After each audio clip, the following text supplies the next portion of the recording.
Mga manindot nga mga pahiyong og missing sa mga higala.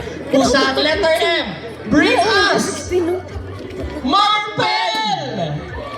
Tagtanga na inyo mga marpel diha! Diyoy! Ano dito? Yata kakim, yata kakim, hoy, yata kakim, yata kakim. Oy, kini na to. Dapat imong gunitan Sa una! Dapat imong gunitan kung tinuod na siya By mga the way, marpel o dili. from our generous sponsors nga Bimig! Gunitan kin kung tinuod ba gyud o dili. Gagara ka girl. Silang duha ang atong tagaag premyo. Congratulations! Palihog kong pakitaon kay basin muhunga mapanuhutan yung lagos. Daghang salamat. Yes.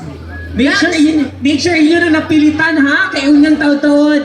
Mutilaw sa bukaon sa mo sa mga lamian nga mga leksyon. Karo nga pagpilit kay basin nalami ang inyong pagkaon na apil og tulon. Next letter sa BMED. Humana ang B, humana ang M. Unsang sunod letter? Letter E! Karon. Para ni siya sa mga buta. Og upat ang pananaw. Correct. E for eyeglasses nga green. Eyeglasses nga green! Uy, in fairness si ate ha, pwede po biya siya muna oh. Maglaro na ko from afar nga. Nailimit lang siyang dagan. Limit lang siyang dagan. Nasa glasses na po siya Marvel. Yes. Asa ang eyeglasses nga color green? Eyeglasses na color green. Naas, dagan din eh para